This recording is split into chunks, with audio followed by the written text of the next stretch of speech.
Hello friends, എല്ലാവർക്കും super കൺമണി സീരിയലിന്റെ latest promo റിവ്യൂയിലേക്ക് സ്വാഗതം. അങ്ങനെ ഭാഗ്യശ്രീ പറഞ്ഞതിനനുസരിച്ചിട്ട് കൺമണിയും ഭാഗ്യശ്രീയും വിഘ്നേശ്വരന്റെ അമ്പലത്തിൽ വെച്ചിട്ട് കണ്ടുമുട്ടുന്നുണ്ട്. എന്നിട്ട് ഭാഗ്യശ്രീ കൺമണിയോട് പറയുന്നുണ്ട്, കൺമണി, ഞാൻ നിന്നെ അത്യാവശ്യമായി കാണണമെന്ന് പറഞ്ഞത് നിന്നോടൊരു പ്രധാനപ്പെട്ട രഹസ്യം പറയാൻ വേണ്ടിയിട്ടാണ്.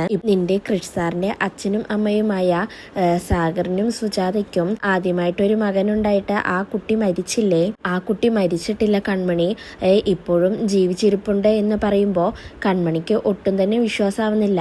കൺമണി അപ്പോൾ ഭാഗ്യശ്രീയോട് ചോദിക്കുന്നുണ്ട്, ശരി, ജീവിച്ചിരിപ്പുണ്ട്, ഞാൻ അത് വിശ്വസിച്ചു, എങ്കിൽ ആളാരാ എന്ന് കൺമണി ഭാഗ്യശ്രീയോട് ചോദിക്കുന്ന സമയത്ത് ഭാഗ്യശ്രീ പറയുന്നുണ്ട്, എൻ്റെ ഏട്ടൻ ബലരാമൻ എന്ന് പറയുമ്പോൾ കൺമണി ആകെ ഷോക്കാവുന്നുണ്ട്. അതിനുശേഷം കൺമണി ഗോകുലിനെ വിളിക്കുന്നുണ്ട്. എന്നിട്ട് ഗോകുലിനോട് കൺമണി അറിഞ്ഞ കാര്യങ്ങളെല്ലാം പറഞ്ഞിട്ട്, എനിക്കെന്തോ പേടിയാവുന്നു ഗോകുലെ, ഞാനാകെ ഷോക്കായി പോയി എന്നൊക്കെ പറയുമ്പോൾ ഗോകുലും പറയുന്നുണ്ട്, അപ്പറിഞ്ഞ ഈ രഹസ്യം അത്രയും ഷോക്കായിട്ടുള്ള ഒരു കാര്യം തന്നെയാണ്. ഇത് കേട്ടിട്ട് ഞാൻ തന്നെ പേടിച്ചു പോയി അപ്പേ എന്ന് ഗോകുല് പറയുന്ന സമയത്ത് കൺമണി പറയുന്നുണ്ട്, ഞാനിത് ആരോടാണ് പറയാ, എനിക്കിത് ആരോടെങ്കിലും പറയാതെ ഒരു സമാധാനവുമില്ല എന്നൊക്കെ പറയുമ്പോൾ ഗോകുല് കൺമണിയോട് പറയുന്നുണ്ട്, ഈ കാര്യം കൃത്യമായി പറയാൻ പറ്റിയ ഒരേ ഒരാളുള്ളൂ അപ്പേ, അത് നമ്മുടെ ദേവ്ജി സാറാണ്.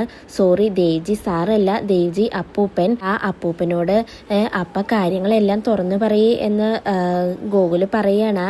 അതിനുശേഷം കൺമണി കേട്ട രഹസ്യം അറിഞ്ഞ ഞെട്ടലിൽ നടന്നുകൊണ്ട് വരുമ്പോഴാണ് അങ്ങോട്ടേക്ക് കൃഷി വരുന്നത്.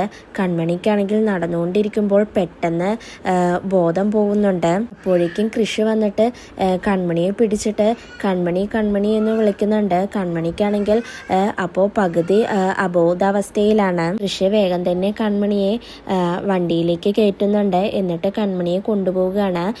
പിന്നീട് ദേവ്സാറിനെ കാണിക്കുന്നുണ്ട്. കൺമണി എന്തായാലും ദേവ്സാറിനോട് കാര്യങ്ങളെല്ലാം തുറന്നു പറയുമെന്ന് തോന്നുന്നു. ഇതോടെയാണ് ഇന്നത്തെ പ്രൊമോ അവസാനിക്കുന്നത്. നാളെ ഒരു കിടിലൻ എപ്പിസോഡുമായി വീണ്ടും കാണാം. Bye, good night.